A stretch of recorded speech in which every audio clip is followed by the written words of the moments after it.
Isang magandang araw na naman mga katropa. Mahilig ba kayong mag-hiking o kaya naman mag-mountaineering?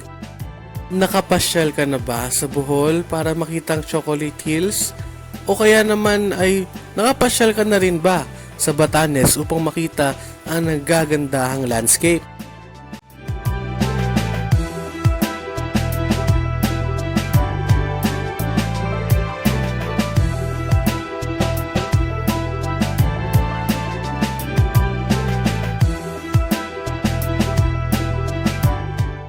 Hindi ka na mamalikmata. Wala rin kami sa Batanes, wala rin kami sa Bohol. Kasama ng aking mga tropa, andito lang kami sa Nueva Vizcaya. Mga katropa, tara na at pumasya sa tinaguriang Chocolate Hills ng Nueva Vizcaya.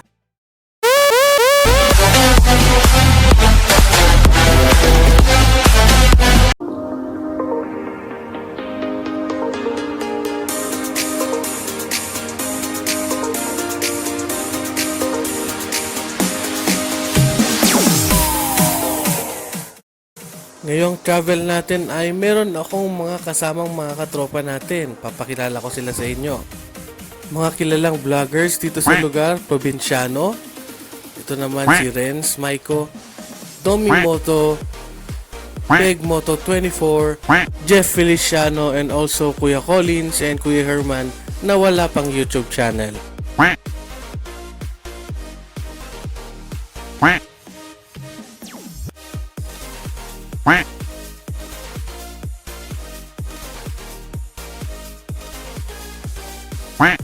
Si John Lay Meme pa pala, mga katropa. Yan, i-follow natin sila guys sa kanilang mga accounts. Subscribe to our channel, RUMMPLEPUSS, and also like our Facebook page.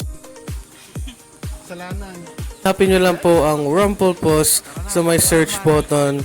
Merong mas madaling way para pumunta sa ating pupuntahan, pero we choose to go on a trail or a hiking, mga katropa. Tara!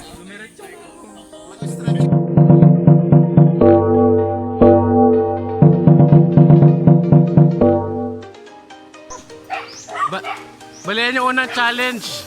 Daming aso.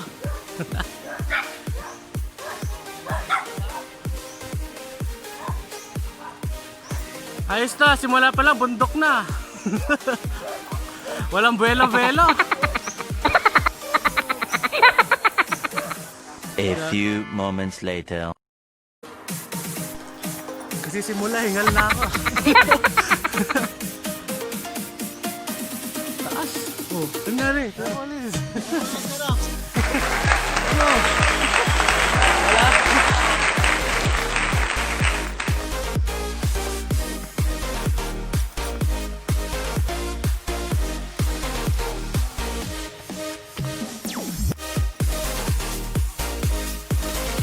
Taas na pala natin.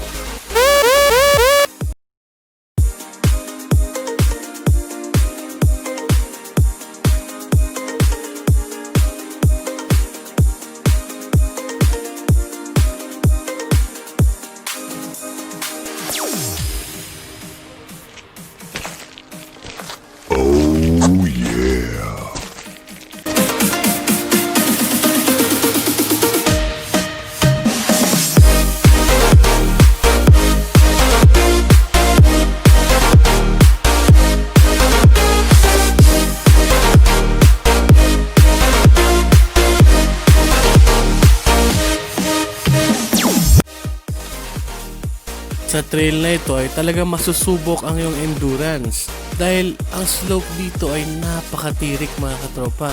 Nakita nyo naman kung gaano kami kahirap na hirap umakyat. Huwag nyo na sanang iatim na akyatin ito mag-isa ng walang expert or tour guide dahil delikado po at wag po tayo magkakalat.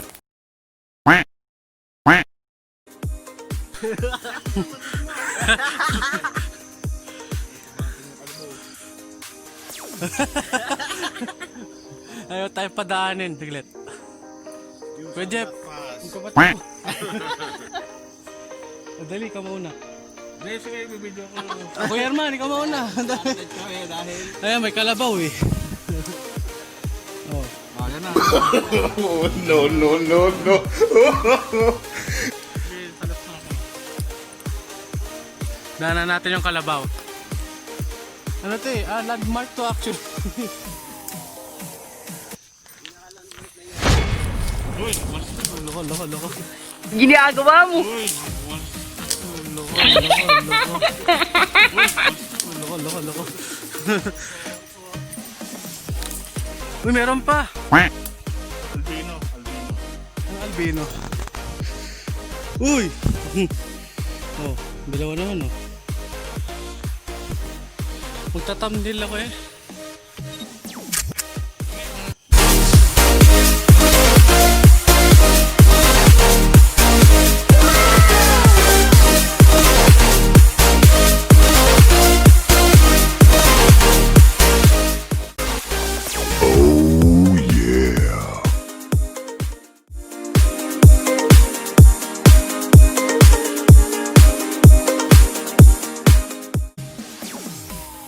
Sa paglalakbay namin sa matirik at mahirap na daan ay nakaengkwentro kami ng mga nagbabike at nakakamangha dahil mostly sa kanila ay mga bata pa at mas bata pa sa akin yung iba.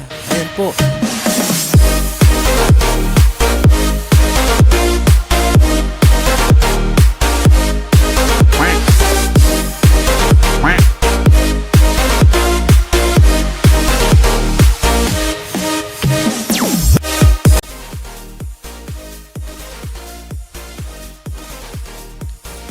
Daming tao oh.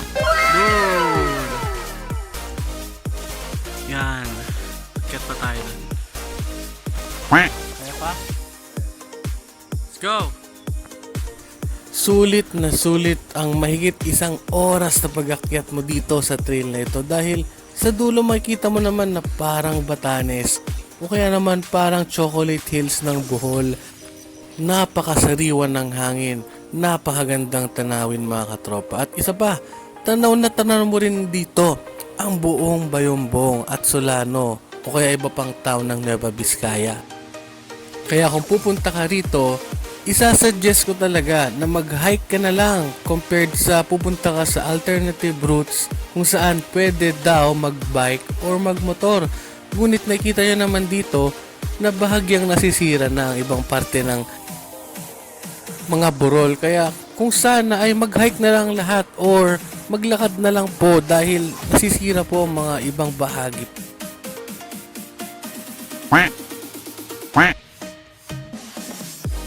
Isang patunay ito na hindi kailangan ng maraming pera upang makakita ng magandang tanawin. Dahil pumunta lang kayo dito sa probinsya ng Nueva Vizcaya at sulit na sulit na sulit.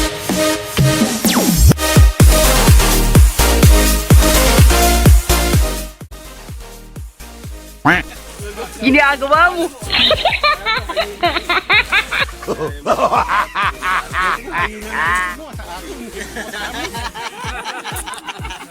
Magkakawalang kang baliw.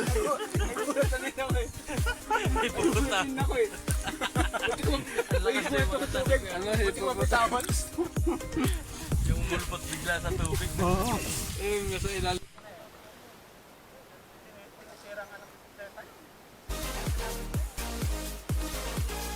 Perfect spot din po mag-picnic dito sa ilalim ng mga shades ng puno dahil tanaw na tanaw mo ang napakagandang tanawin habang kumakain ka, nag-relax at ini-enjoy ang mga tanawin. Pero of course, reminder lang po na huwag mag-iiwan ng basura or kalat po dito sa spot or kahit saang parte ng bundok or trail dahil kailangan din nating ma-preserve ang ganda nito upang makita pa na susunod na henerasyon. Kaya ano pang hinihintay nyo mga katropa? Dalaw na dito sa BANGAAN, Solano, Nueva Vizcaya.